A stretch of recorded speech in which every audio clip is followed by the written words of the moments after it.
মিম কিছু না ভেবেই ইমনের নাম্বারে ফোন দেয়। হ্যালো ইমন, আমি ইমনের বড় ভাই বলতেছি। তুমি মিম তাই না?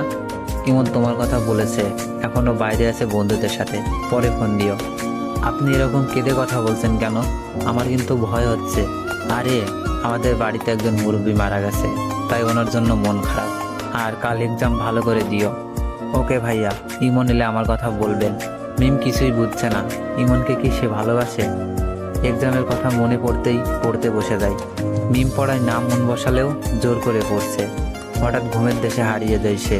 ঘুমের মাঝে কে যেন চিৎকার করছে, মিম ভালোবাসিস। কণ্ঠটি পরিচিত, কিন্তু ধরতে পারছে না। হঠাৎ ঘুম ভেঙে যায় আজ মিমের। কাক ডাকার আগেই উঠে গেছে। মিমের চোখে মুখে আতঙ্ক। মোবাইলটা হাতে নাই, কোনো মেসেজ নেই, নেই কোনো মিস কল। মিম চাই হঠাৎ করে একটা কল আসুক আর নাম্বারটা ভাসুক ইমনের, কিন্তু নামটা আর ভাসে না। মিমের মনে হচ্ছে সে ইমনকে ভালোবাসে। ইস, যখন বলবে ইমন ভালোবাসি, কতই না খুশি হবে সে। ভাবতেই অবাক লাগছে। এক্সামের পর সোজা ইমনদের বাড়ি চলে যায় সে। ইমনদের বাড়িতে আগেও এসেছিল, তাই খুব একটা কষ্ট হয়নি। ইমনদের ঘরে এত মানুষ কেন? ইমনের বন্ধুরা সবাই এখানে, ইমন কই?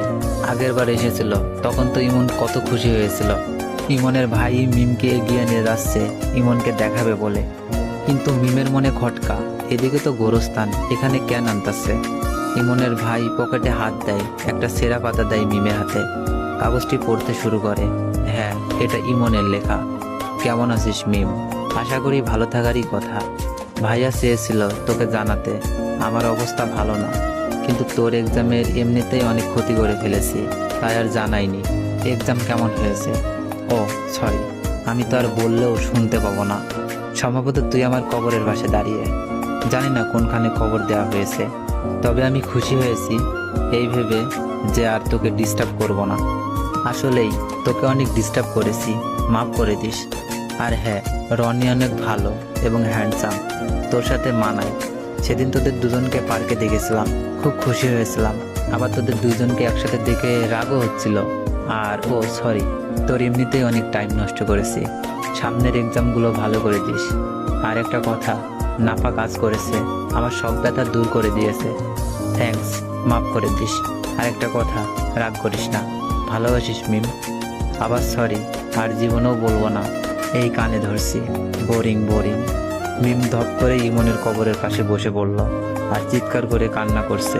আর ওর মুখ থেকে বের হচ্ছে, ইমন, ও ইমন, ওঠ, একটিবার দেখ, আমি এসেছি। তুই না আমাকে ভালোবাসিস, আমিও তোকে ভালোবাসি রে। ওঠ ইমন, ওঠ। তুই না দুইটা ক্রিকেট টিম বানাবি, আমি রাজি রে। তারপরেও তুই ফিরে আয়, তোকে খুব ভালোবাসি রে, ফিরে আয়। কিন্তু না, ইমন আর আসবে না, চলে গেছে অনেক দূরে, যেখানে গেলে কেউ আর ফিরে আসে না। ভালোবাসার মানুষগুলোকে অবহেলা করো না, নয়তো এর ফল সারা জীবন ভোগ করতে হবে। তো আশা করি পুরো গল্পটা অনেক ভালো লাগছে আপনাদের। তো একটু বেশি বেশি কপি লিঙ্ক করে দিন।